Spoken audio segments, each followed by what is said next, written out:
desde el negro más oscuro de la humanidad. Canto con la fuerza de los pueblos y su identidad. Canto desde el fuego de la lucha por la dignidad. Canto por la sangre de los ojos que nos sanarán. Canto para denunciar que el nunca más no era verdad. Canto por los muertos que se fueron y no volverán. Canto sin sosiego porque nada los devolverá. Canto por Gustavo y por los días que ya no verá.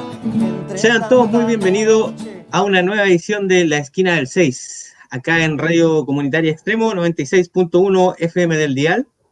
Ahí los pueden buscar en su Facebook Extremo Comunitaria o a través de su página web www.radioextremo.cl.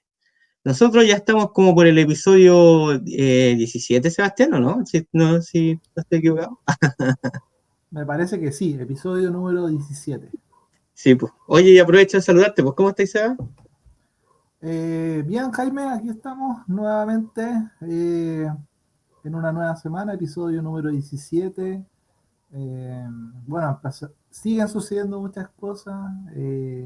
Esta bitácora que llevamos de confinamiento, entremezclado con estallido social también, que está ahí como aparejado, soterrado también, nos ha traído muchas noticias, hay mucho recoveco el cual hay que recorrer y nada, pues un análisis extenso. A veces nos falta tiempo para poder abarcar todo, pero bueno, las personas que nos siguen igual saben que hacemos un esfuerzo un poco de tratar de darle una bajada a todos estos temas que a veces están muy encumbrados por los medios de comunicación, muy arriba, y a veces hay que darle una perspectiva un poquito más del barrio, un poquito más de acá de la Quinta Costa, del interior, Villa Alemana. Hay que darle una perspectiva desde lo que nosotros estamos viviendo. Sí, pues. De hecho, bueno, esta semana con Sebastián nos propusimos un poco retomar los temas que no habíamos conversado en las semanas anteriores, justamente por temas de tiempo, que habíamos tenido invitados bien interesantes, pero se nos había estado yendo un poco la contingencia de Seba, y como para entrar en terreno, qué es lo que está pasando por estos días con el COVID-19. Porque hemos tenido de un tiempo a esta parte lo que no lo hemos comentado en profundidad en el programa, que es el famoso plan paso a paso que comenzó a implementar el gobierno hace un par de semanas atrás, donde hemos estado viendo en algunas comunas de Santiago ya el desconfinamiento progresivo de estas comunas, como por ejemplo Providencia, Las Condes y otras, y que esta semana por ahí por el día martes ya se estaría desconfinando las comunas que son más populosas de Santiago, como son Estación Central y Santiago Centro. Tenemos eso, tenemos que, bueno, que sigue el discurso un poco del gobierno central diciendo esta leve mejoría, y que ya incluso ayer en un discurso del presidente Sebastián Piñera diciendo ya de lleno como una mejoría como tal por más de 7 semanas, en la que se postula que ya es posible, digamos, realizar este desconfinamiento, puesto que ya habría bajado los índices de contagio. Pero por otro lado tenemos algunas organizaciones como Espacio Público diciendo que en realidad deberíamos examinar esas cifras, porque esta semana, de hecho, estos últimos días, en realidad se ha estado viendo en los informes del MinSal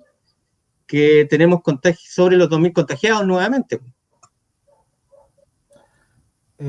Sí, pues efectivamente seguimos en esta constante de la falta de información. Efectivamente ha habido por distintos actores. Recordemos también que Espacio Público también se subió un poquito a esta información de que estaban disminuyendo los casos, los contagios,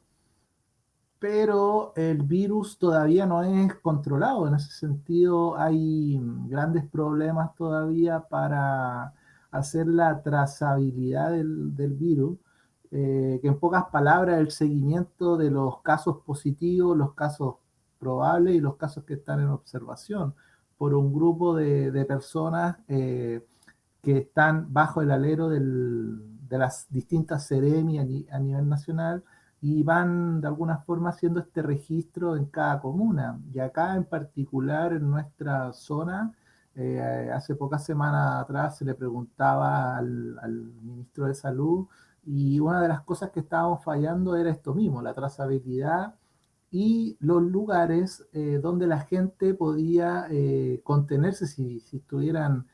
contagiadas, que son estos lugares que se habilitaron, que fueron hoteles y estos distintos lugares que han tenido una capacidad muy baja para todo lo que ha ocurrido. Entonces, lo que vemos es como un nuevo tropiezo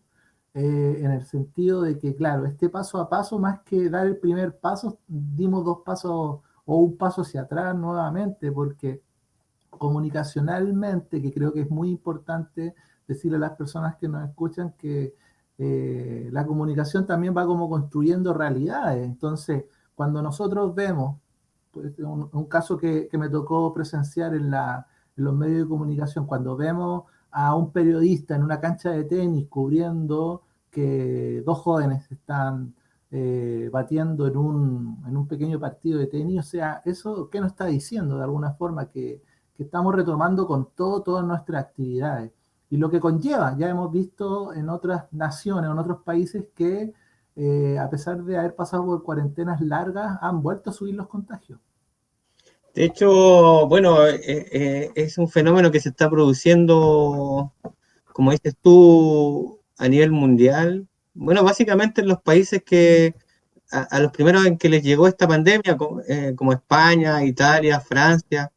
hay de hecho un conflicto ahora entre Francia e Inglaterra por el tema de que Inglaterra había estado solicitando que como turistas franceses que llegaban a sus tierras tomaran una cuarentena preventiva justamente para que no se les dispararan sus casos a ellos, como está sucediendo, por ejemplo, en España, ¿cachai? Donde ellos están en pleno verano y tú ves imágenes de la gente disfrutando las playas, digamos, en los restaurantes, en los bares, y han tenido focos de contagio bastante considerables que le han hecho pensar incluso retomar algunas medidas preventivas tan extremas como el confinamiento de nuevo. Ese es un tema. Y lo otro que tú decís con que me cuelga un poco del construir realidades con lo que se muestra en televisión o cómo se transmite la información, ver un poco, por ejemplo, lo que ha estado pasando con el tema del retiro del 10% y las colas que se han producido en instituciones como el registro civil, donde veías todos los días en la semana, en los matinales, unas tremendas colas, donde de distanciamiento social hay muy poco, y de fiscalización al parecer también muy poco, porque se les consultaba a personas que están dentro de ciudades que están en cuarentena, digamos, que los permisos supuestamente duran como 3 horas y los tipos estaban desde las 3 4 de la mañana haciendo fila y los entrevistaban a las 8 de la mañana. ¿Me entendí? Entonces, no sé, como que los protocolos se nos caen a pedazos ahí, pues. Eh, sí, o sea, hay hartas cosas que estamos al debe como sociedad y también demuestra un poco en los estados en los cuales están las ciertas instituciones que al parecer no hay una modernidad para poder enfrentar estos casos, como que estuviéramos frente a un estado prácticamente del siglo XIX o XX, donde muy pocas cosas han operado bien. O sea, una de las joyas que tenía nuestro Estado chileno, que era el Servicio de Impuestos Internos, que, inclusive se adelantó en estas políticas de devoluciones de impuestos, casi todo digital, ahí se nos cayó enormemente. Entonces, no sé qué institución pueda salir airosa de todo esto. Creo que ninguna se salva. Y por otra parte, al haber tanto como tanta comunicación tan confusa, también nuestra gente, nuestra propia comunidad también ha salido un poco a hacer sus actividades rutinarias. A pesar de que estamos en una cuarentena en la comuna, vemos como casos como Quilpué, por ahí veíamos una imagen que circuló, que se hizo viral por el sitio del suceso, que mostraba la feria del Belloto y una cantidad de gente impresionante atochando los pequeños laberintos que tiene esa feria. Entonces, ¿de qué estamos hablando? Entonces también ahí hay un fuerte componente de responsabilidad por parte de las personas que tienen el poder para comunicar esto, y también no se ha hecho una buena campaña de difusión de todo esto. O sea, no se ha decretado estado de catástrofe, eh, cosa que le daría la gravedad para que la gente pudiera replegarse en sus hogares, pero también llevamos tantos días en cuarentenas como que no se han hecho bien, que la gente ya no soporta más estar al interior. Entonces, todo esto se podría haber, yo recuerdo bien cuando la presidenta del colegio médico señaló que era el momento de cerrar Santiago, quizá ese era el momento para haber tomado una buena medida, con lo costoso que hubiese requerido, pero que podría haber salvado a muchas vidas en este país, porque recordemos que este virus tiene su efecto en que muere mucha gente. Ya llevamos prácticamente 10.000 personas o más, ya también ahí hay como otras deudas o lagunas con respecto a los números, y que se hace presente en eso. Sí, pues de hecho hoy justamente las cifras oficiales que ha estado dando el gobierno llegan sobre de las 10.000 personas, pero hay otros analistas que indican que estaríamos por sobre los 14.000 personas, sobre los 14.000 fallecidos. Entonces, es una cifra que choca bastante, choca. Y un poco lo que decías tú también, me cuelgo de lo que ha estado pasando acá en la zona interior, porque me pega, yo soy de acá, de Villa Alemana, para los que no saben. Y claro, pues, hemos estado viendo poca efectividad en la transmisión de las autoridades, de la manera en que la gente debiera cuidarse. La política país también en torno a transmitir a la gente cuáles debieran ser los métodos para cuidarse, o en qué momento debieras tú efectuar digamos, una cuarentena tuya propia en estas ciudades donde no hay una cuarentena estrictamente dictada por el MinSal, digamos.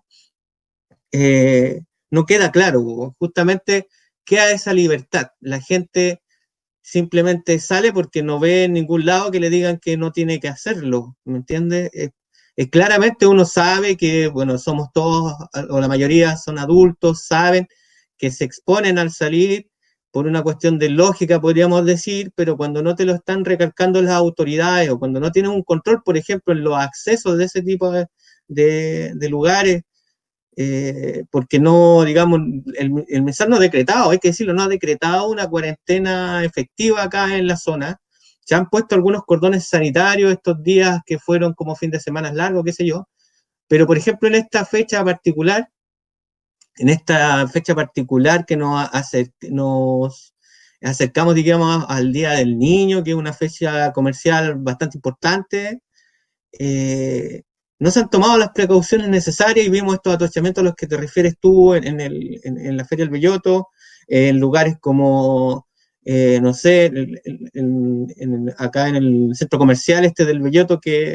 donde funciona un Easy, qué sé yo, Almacenes París, todo ese centro comercial donde está el Jumbo, al lado el Líder, que es de alta afluencia de público, ahora con una enorme afluencia de público, donde se veían fotos que pude ver yo en redes sociales que daban vueltas las filas, que llegaban a los estacionamientos sin distanciamiento social como corresponde, digamos. Está bien difícil de controlar eso. Yo no veo, como te planteaba en un principio, un compromiso de las autoridades, de los alcaldes tanto de Villa Alemana como el alcalde de Quilpué, digamos, cuestionando un poco esto, saliendo a los medios y advirtiendo a la gente que no debiera hacer este tipo de cosas. Claro, da no sé qué ver esa tremenda vista gorda, esta como ausencia de, de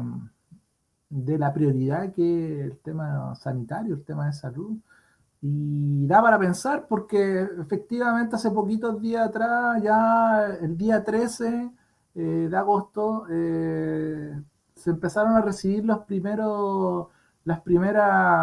depósitos de lo que era este retiro del 10% de la AFP. Entonces, esta flexibilidad que hemos visto un poco de las medidas, estas relajaciones, da como para pensar, se abre el comercio en algunos lados, como que está todo muy en sintonía para que efectivamente en esto que es y se ha denominado como el Día del Niño, que es un día fuertemente comercial, en la cual hay una ausencia total de lo que debería ser la infancia y los derechos de la infancia, más bien es todo mercantilizado. Todavía como nación tenemos una deuda tremenda con respecto a la infancia y sus derechos. O sea, es cosa de ver lo que ocurre en el Sename para darse cuenta de aquello. Pero vemos en cambio que se empiezan a abrir ciertos centros comerciales. eh, bueno, la próxima semana ya, el día lunes, si no me equivoco, Santiago Centro se va a empezar a abrir, Estación Central, tanto esos barrios tan comerciales. Y lo más probable es que volvamos a subir fuertemente con un tremendo rebrote de contagio, y también pone en riesgo fuertemente lo que va a ocurrir en octubre, que es el plebiscito por una nueva constitución. Bueno, de eso, Sebastián, conversemos a la vuelta, porque ahora vamos a ir a una pequeña pausa musical y seguimos conversando.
Estamos de vuelta acá en la esquina del 6 a través de Radio Comunitaria Extremo 96.1 FM del dial.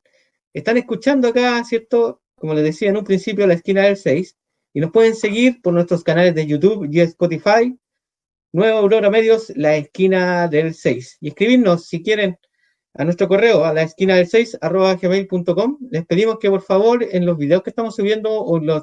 en los audios que estamos subiendo en Spotify nos dejen un me gusta, lo compartan, porque siempre nos ayuda mucho a continuar con este proyecto que es la esquina del 6. Oye, Seba, tú dejaste el tema pasado que tiene que ver, que deslizas un poco la preocupación que podría suceder con el tema del plebiscito, ¿cierto? Porque hay ciertas especulaciones que refieren a que se podría aprovechar un poquito de parte de ciertas facciones de políticos que están interesados en que el plebiscito se postergue lo más que se pueda, hasta incluso tal vez llegar a no hacerlo. Y tal vez se especula que a través de esta contingencia que está pasando con el COVID-19, aprovechar un poquitito esta oportunidad de desplazarlo, como te digo, y que tal vez no se haga. ¿Por qué? porque con estos factores de riesgo que están sucediendo, con este plan paso a paso que está impulsando el gobierno, con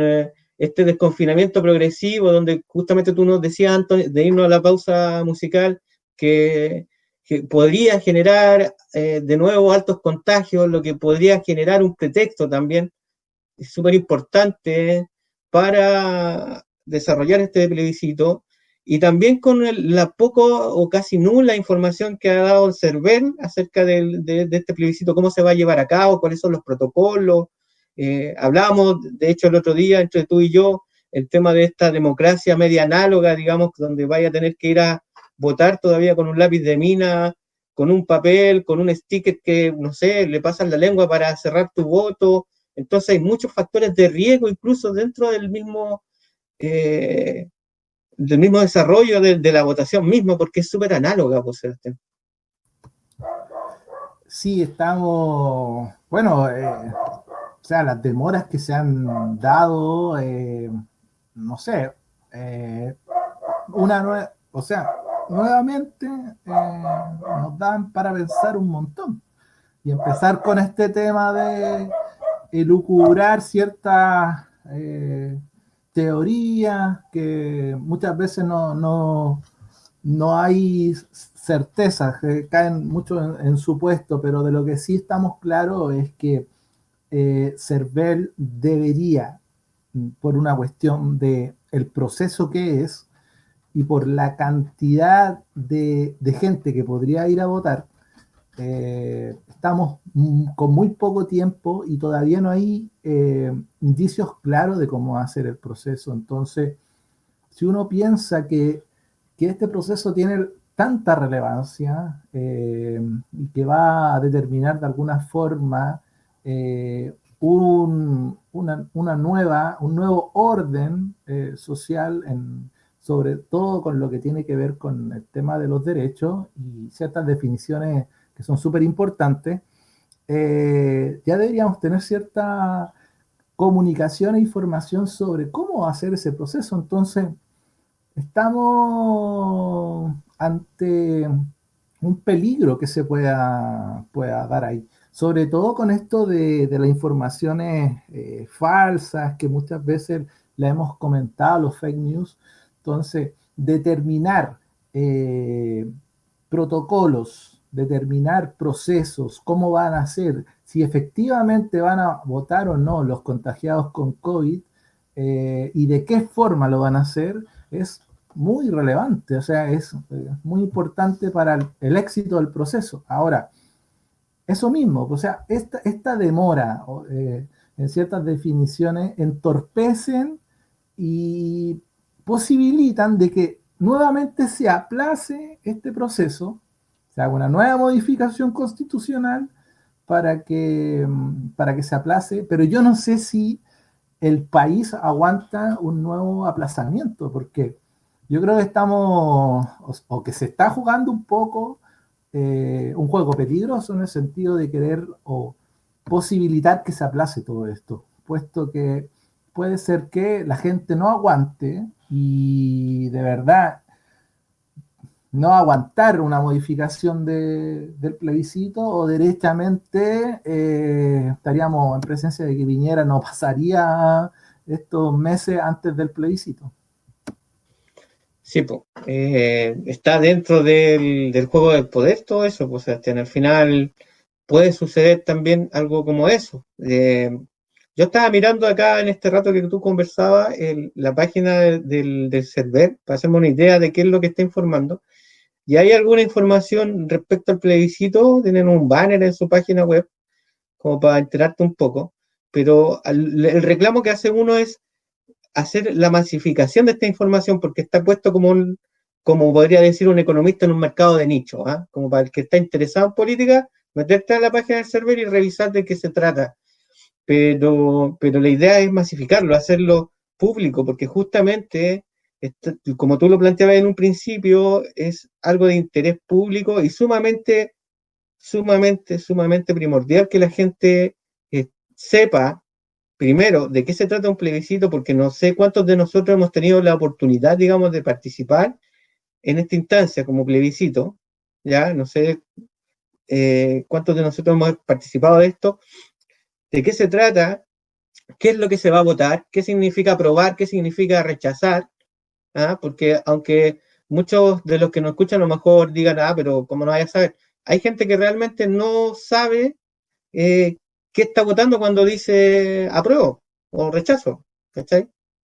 Entonces, yo creo que lo importante acá es hacer una fuerte campaña televisiva por los medios, por las redes sociales, empezar a hincarle el diente a esto de que se viene el plebiscito en octubre, de que hay que estar preparado, cómo vamos a estar preparados, empezar a ver tu padrón electoral, en qué mesa te toca votar, porque yo creo que este plebiscito va a despertar mucho interés en muchas personas que a lo mejor nunca han ido a votar y no tienen idea de cuál es su padrón electoral, dónde tienen que ir a votar, ¿me entiendes? Entonces, para mí es súper importante que se hagan campañas ahora, en estos meses, de educación pública respecto a lo que se viene. Sí, es fundamental y sobre todo la participación de las organizaciones ciudadanas, del mundo civil. Yo creo que relevante que en vista de la ausencia de información, y claro, como tú lo señalas de muy buena manera, el hecho de que hay gente que no está informada, no está sintiendo el pulso de todo esto y no, bueno, van a llegar el día de votar y no van a estar muy claros de cuál es la mejor opción. O sea, yo creo que eso pasa. O sea, hay una parte de la población de que no está realmente informada y no sabe muy bien el proceso. Entonces, de ahí la importancia de las organizaciones civiles en el hecho de informar sobre lo que se nos viene, porque ya estamos a no sé cuántos días, que no es mucho, y lo otro también comprometerse para ser veedores o apoderados de este proceso y en la cual tienen una importancia tal, porque van a ser los entes que van a fiscalizar de alguna forma que el proceso se lleve de buena forma. Entonces, ¿qué nos pasa o qué nos sucede si el proceso no es exitoso? Nuevamente vamos a estar en esta sombra medias tenebrosa en la cual nos hemos estado moviendo, de que la gente, ¿por qué no respeta las leyes? Porque de alguna forma sienten la gente consciente e inconscientemente que esta cuestión está mal cortada. O sea, que en qué momento se le preguntó a las personas sobre por qué deberían respetar o no las leyes. Entonces, vemos cómo no se ha hecho nunca un proceso en el cual la gente determine colectivamente cuáles son los deberes y cuáles son derechos consagrados y los cuales deberíamos respetar. Entonces, nos movemos de alguna forma en esta suerte de imposición heredada de la dictadura y que se traduce en un sinnúmero de ejercicios civiles, de respeto a las leyes, en la cual gente no respeta nada. Y también porque no lo siente, o sea, siente una total desconfianza sobre la institución. Entonces, para poder ir solucionando todo este entramado que tenemos enfrente, el hecho de que es importante que sea un proceso exitoso, pero hay sectores, y eso no es novedad, de la población chilena que no desea que este proceso se realice, que fueron prácticamente emplazados en algún momento de noviembre del 2019 a redactar una nueva constitución y ahora los vemos muy distanciados del proceso, muy distanciados de los compromisos que efectuaron y con un leve, de alguna forma, boicot al mismo proceso. Sí, sí, de hecho, bueno, aparecieron ahí algunas declaraciones del senador Chaguán, como cuestionando un poco el tema del quórum, de la cantidad de gente que podría participar del plebiscito, diciendo que si era si fuera el 50% de la gente del padrón que votara, como que no, menos del 50%, digamos, no sería representativo, que uno podría cuestionar igual, porque justamente el presidente que tenemos, si bien es cierto, tuvo una mayoría superior a eso, pero hablamos del 35% más o menos del padrón electoral que votó, entonces como que, chuta, ahí el discurso se cae un poco, pues ¿dónde está la representatividad? Eso es una cosa. Lo otro que te quería comentar es que justamente, que yo vuelvo a recalcar en el tema de la información, que para mí es importante, porque no mucha gente sabe por qué es necesario, por ejemplo, cambiar una constitución. La historia, leer un poco de historia es súper interesante. O sea, ahí concuerdo contigo que organizaciones civiles deberían empezar a generar a través de redes sociales, como se vio un poco en las semanas posteriores al estallido social, donde se habló de que estaba en muchos lados, digamos, que era primero que era una constitución, qué es lo importante de la constitución de un país, y que un poco darte información acerca de la constitución actual que tenemos, que se generó, digamos, en dictadura, eh, cuáles son sus pros y sus contras, si es que realmente deseamos partir de una hoja cero, como dicen algunos, o también retomar algunas cosas que a lo mejor sí se han trabajado bien en la constitución anterior. Hay muchos temas que son interesantes a analizar antes de emitir un voto. Entonces creo que eso estamos al debe con ese tema, po.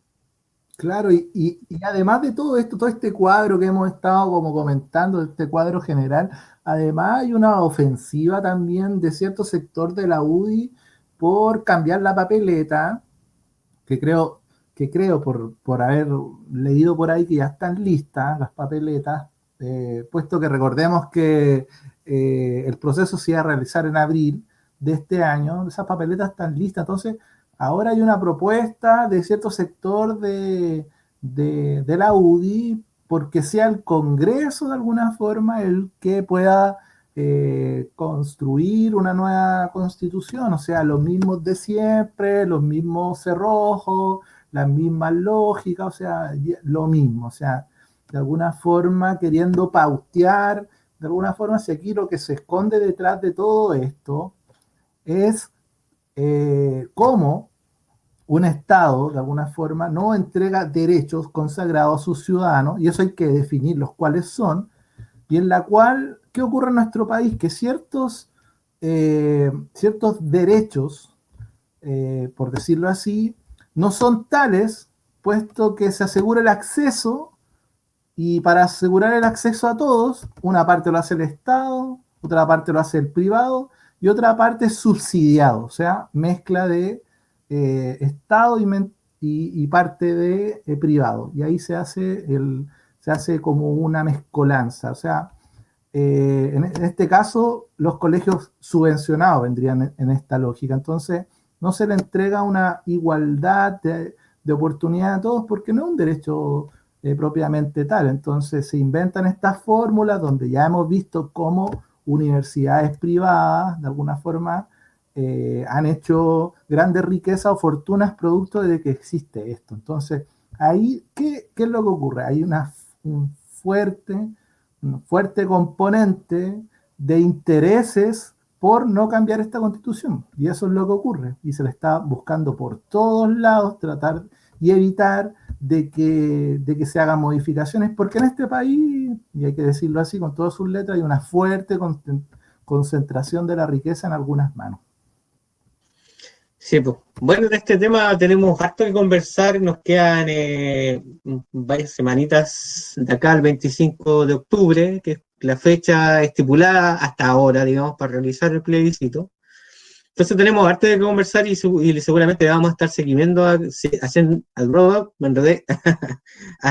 vamos a estar haciéndole seguimiento con Sebastián. Pero ahora nos toca irnos a una pausa musical, recordarles a nuestros oyentes que están en sintonía del Radio Extremo 96.1 FM del dial.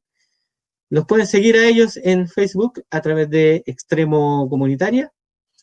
y en su página web www.radioextremo.cl. Y a nosotros en nuestros canales de YouTube y Spotify, Nueva Aurora Medios, La Esquina del 6. Ahora a una pausa musical y a la vuelta seguimos conversando.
de vuelta acá en el podcast radial La Esquina del 6, por este lado Jaime, por el otro lado Sebastián, y ustedes están en sintonía de Radio Extremo 96.1 FM del dial, y siguiéndonos, si quieren, por supuesto, a través de nuestros canales de YouTube y Spotify, Nueva Aurora Medios,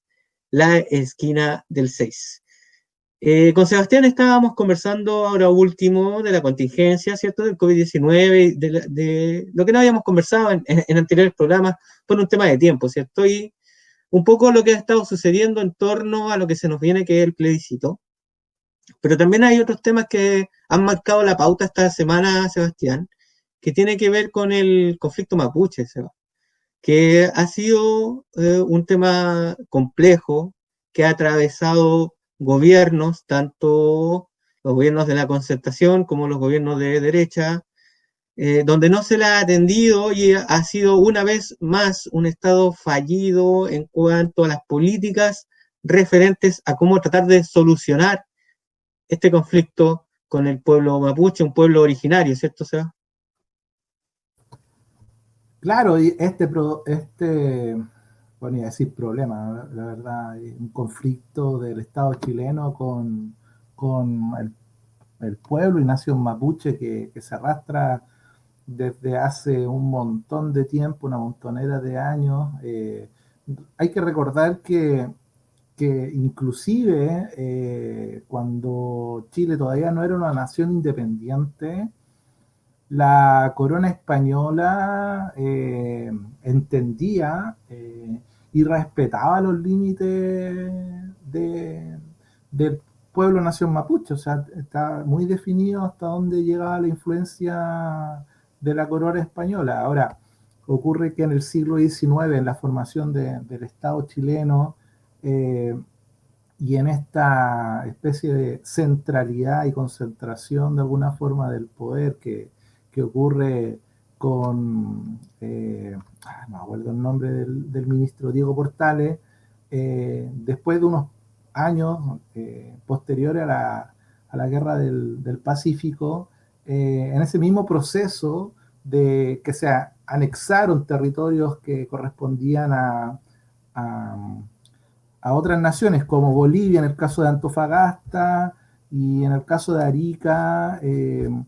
era de Perú, en ese mismo proceso de expansión del Estado chileno hacia el norte, seguidito después de haber finalizado ese conflicto, ocurre lo que comúnmente se conoce como la pacificación de la Araucanía, que a todas luces es un nombre bien irrisorio para llamar a un proceso donde el ejército chileno anexa la zona de la Araucanía al Estado chileno y en la cual inmediatamente de haberse sido reducido diezmado la población mapuche, empezó el mismo proceso de parcelar de las propiedades y las tierras de los mapuches, en un claro afán productivo, buscando que esas tierras produjeran y trayendo a extranjeros a ocuparla. Entonces, las comunidades quedaron reducidas en ciertos lugares o reductos improductivos, lo cual le trajo pobreza y escasez. Un proceso muy similar ocurre en Argentina, pero allá la cosa fue mucho más, con mucho más niveles quizás de crueldad, porque ese mismo proceso que acá nosotros le llamamos pacificación, allá le llaman la campaña del desierto, o sea, el ejército argentino con el general Roca despobló y generó un vaciamiento total de la población mapuche al otro lado de la cordillera. Entonces, desde ese tiempo se arrastra. Y bueno, la concertación con todo este discurso progresista de los negocios, de los tratados internacionales, obviamente le importó bien poco y lo único que lograba hacer era entregar un par de tierras, unos proyectos por aquí y por allá, pero seguía el problema del empobrecimiento de las comunidades mapuche en la zona de la Araucanía. Ha estado complejo esta semana el escenario, justamente por lo que estaba pasando con esta protesta que tiene el Machi Celestino, ¿cierto? Donde ya Udía ejecutó un mensaje a través de las redes sociales donde comenzaría a efectuar una protesta, porque ya estaba en huelga de hambre, ahora en una huelga seca, digamos, sin consumo de agua, lo que aceleraría de una manera dramática un desenlace que podría ser la muerte. Entonces, que pondría a la sociedad chilena, digamos, en una posición súper compleja, al Estado chileno en una posición súper compleja, y también decir que lo que está pasando con este Machi también es delicado porque es una persona que está siendo juzgada, está en un proceso judicial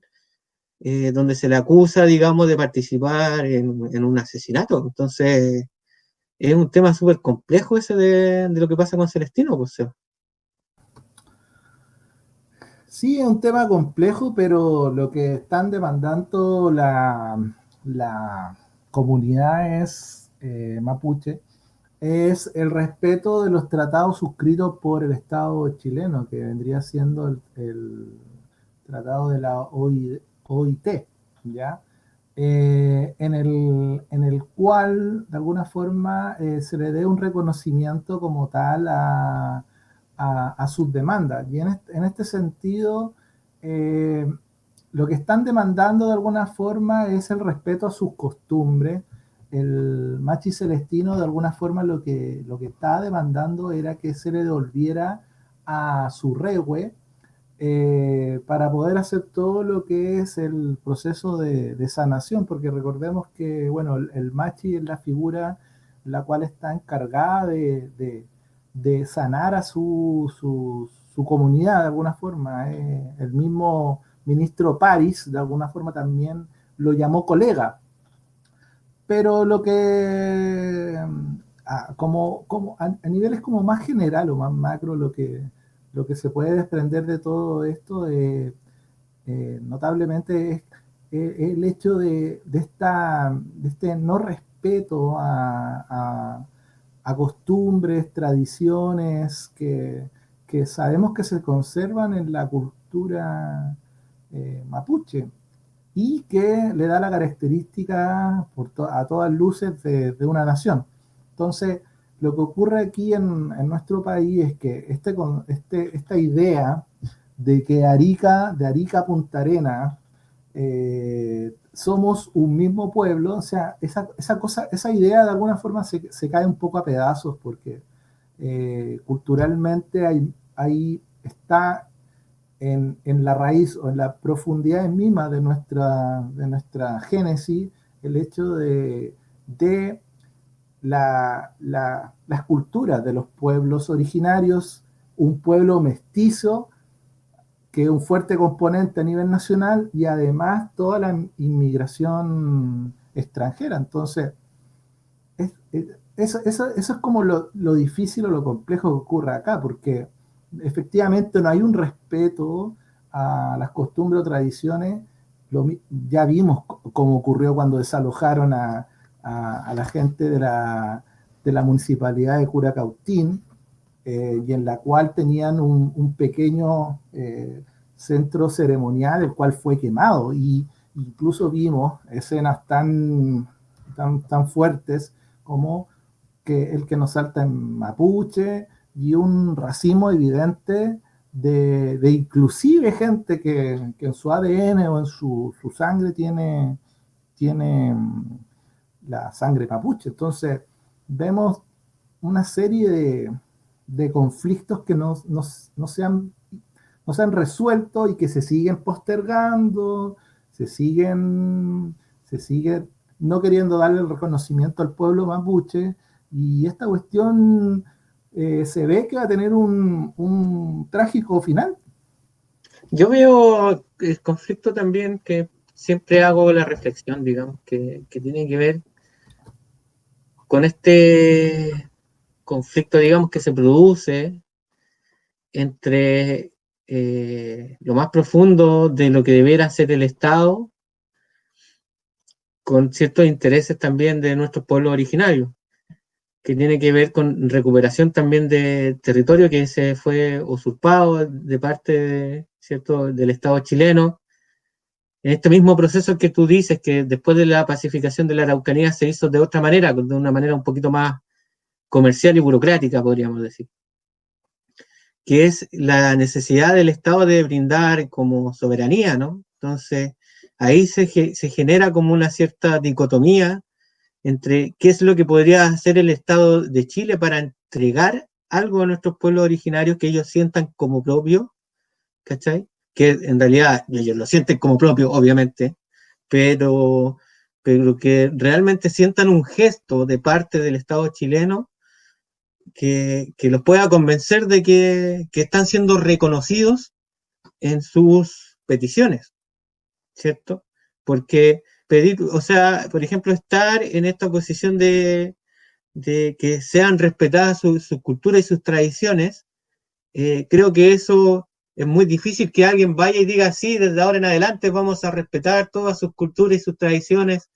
Muy difícil, no es muy tácito, no es muy tangible, no se podría, no sé si me explico. Eh, pero sí, por ejemplo, algo como una devolución de ciertos títulos de terreno, eso sí es tangible, eso sí se puede ver y eso es algo que sí podría el Estado chileno tal vez obrar, pero choca con este concepto de antiguo, ¿cierto? Análogo de la política chilena, que es el control territorial y la soberanía. Y que también podría generar conflicto en gran parte de la población chilena, que es lo que entendemos nosotros realmente como soberanía. Ese es un tema particular y que de repente sería bueno reflexionar. Claro, porque si hay reconocimiento de alguna forma y reconocimiento sin letra chica, también habría soberanía también. Ahora, en ese sentido de la soberanía, yo creo que nuestro Estado, nuestra nación que no reconoce a otras naciones, llega bastante tarde, puesto que en varios países también se dieron situaciones así y en la cual lograron resolver este tema de buena manera. O sea, un caso muy comentado que siempre la atención de la prensa está puesta en Nueva Zelanda, como lo hicieron con respecto al tema del COVID y todo esto, y con su primera ministra que por acá también han tratado de emular algunas cápsulas comunicativas que tiene esta ministra, sin muy buenos efectos,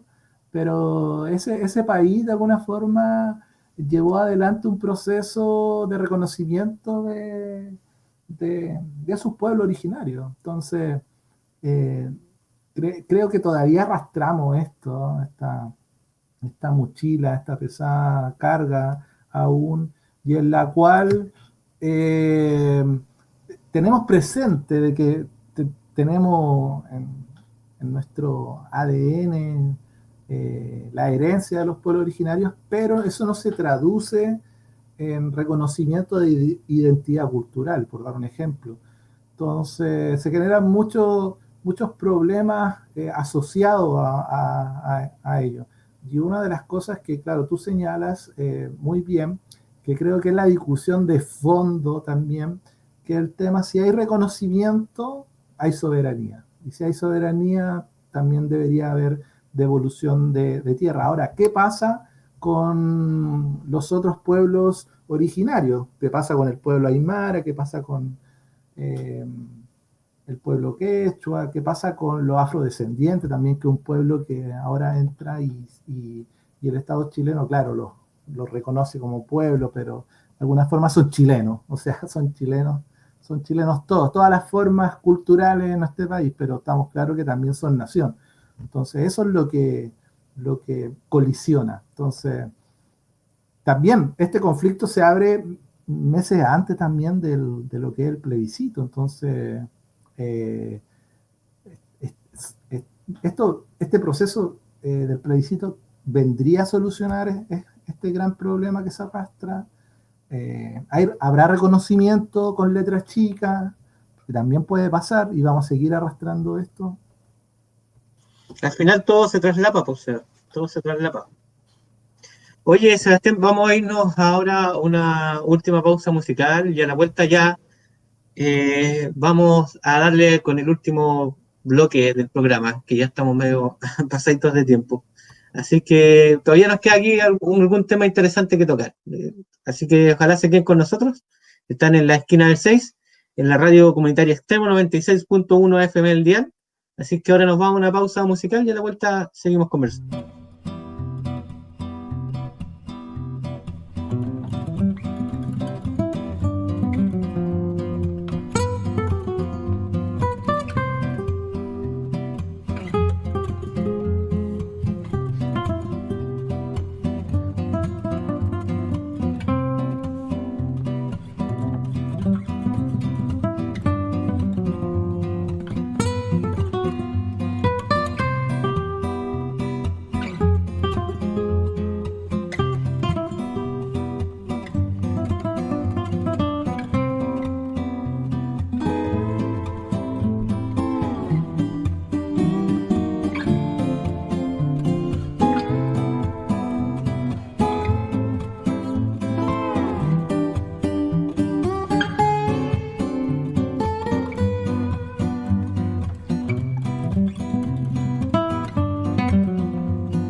Estamos de vuelta acá en la esquina del 6, a través de Radio Extremo, 96.1 FM del dial, y a través de nuestros canales de YouTube y Spotify, Nueva Aurora Medios,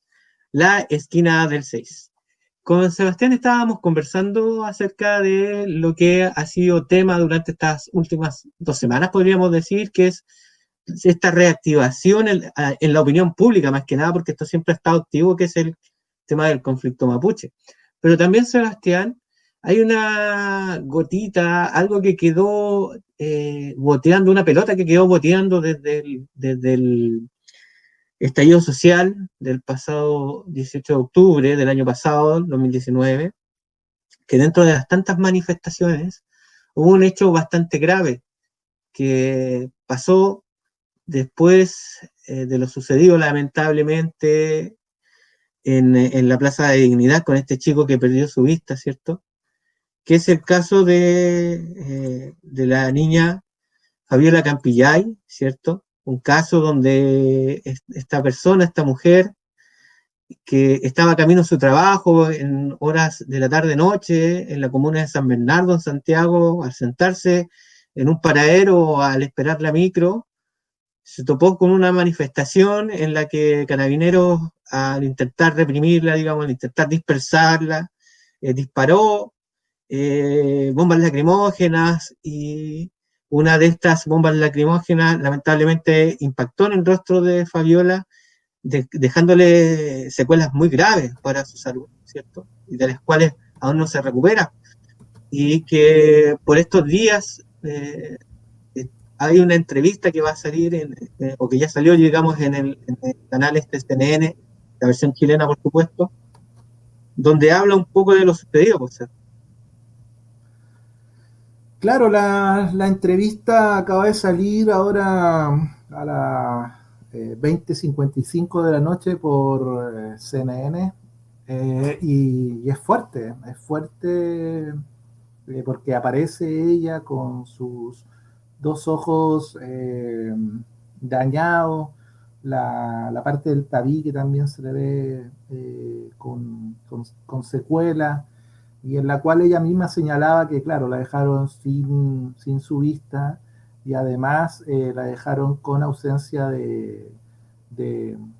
olfato, y también entiendo que había dicho también de gusto. Ahora, que ella salga en CNN se gatilla porque fueron desvinculados 2 capitanes producto de este hecho. Y lo más chocante de esta desvinculación,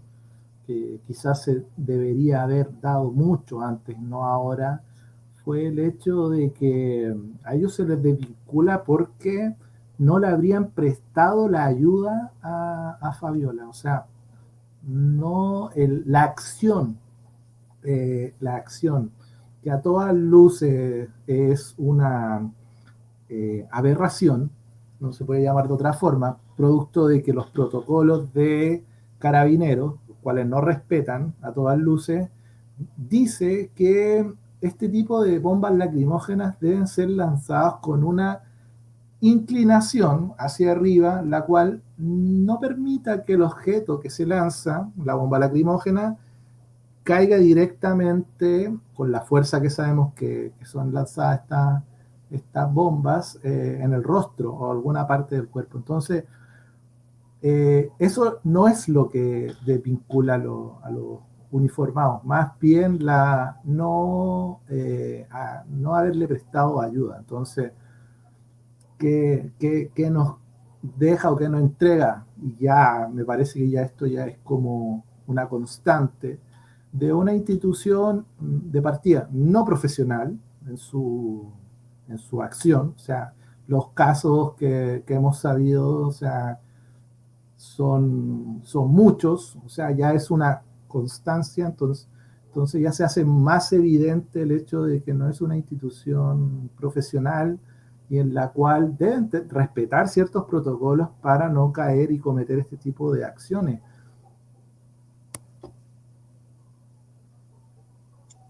Bueno, ahí es un tema súper complejo. Todo esto fue como una falla sistemática, digamos, en los tiempos de las protestas que hubieron a motivo y a razón de lo que fue el 18 de octubre y este despertar social del que se habló, ¿no? Eh, Poco se ha hecho en cuanto a la justicia, digamos, de quiénes son los realmente culpables de lo que pasó en este episodio y de lo que ha pasado en otros episodios también,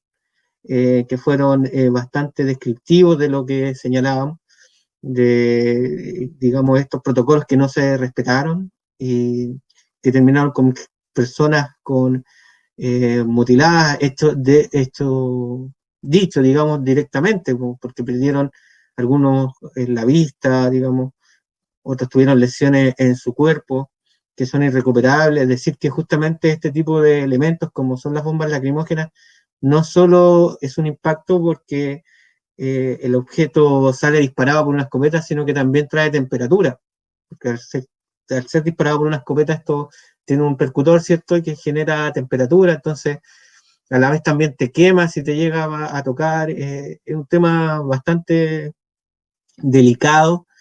y que roza también con todo lo que se ha reclamado en estos meses anteriores con los derechos humanos, ¿cierto? Y este derecho que tenemos todos de salir a manifestarnos por lo que creemos que es incorrecto. Entonces, bueno, de eso, bueno, vamos a tener mucho paño que contar, Sebastián, porque es bastante interesante también analizar el rol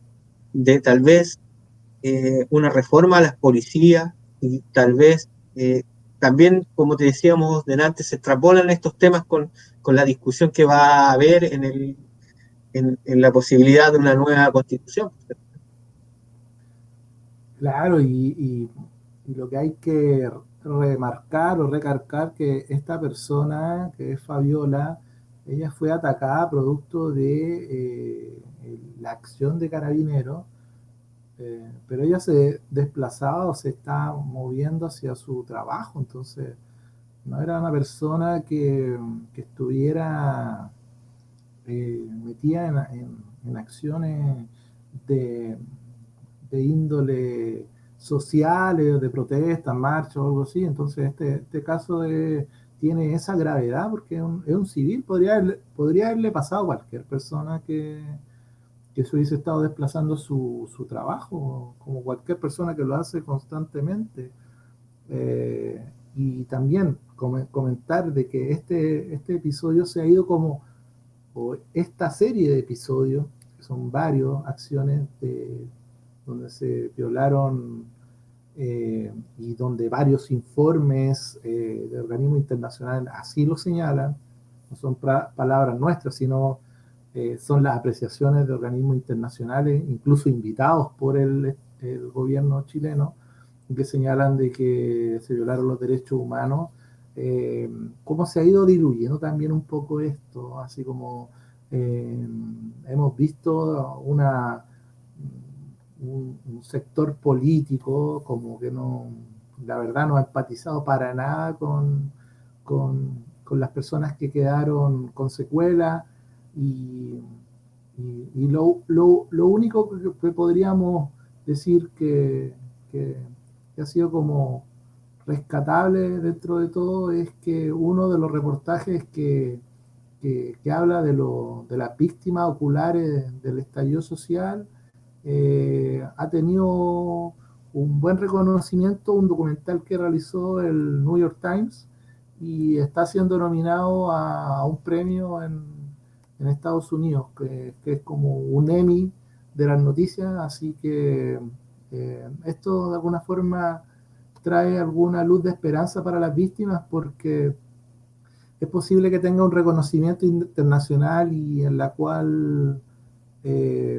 algunas personas que piensan que todo esto se tapa un poco con tierra no va a ser así porque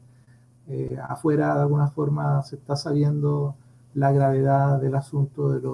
las personas que fueron dañadas en su ojo y las cosas de alguna forma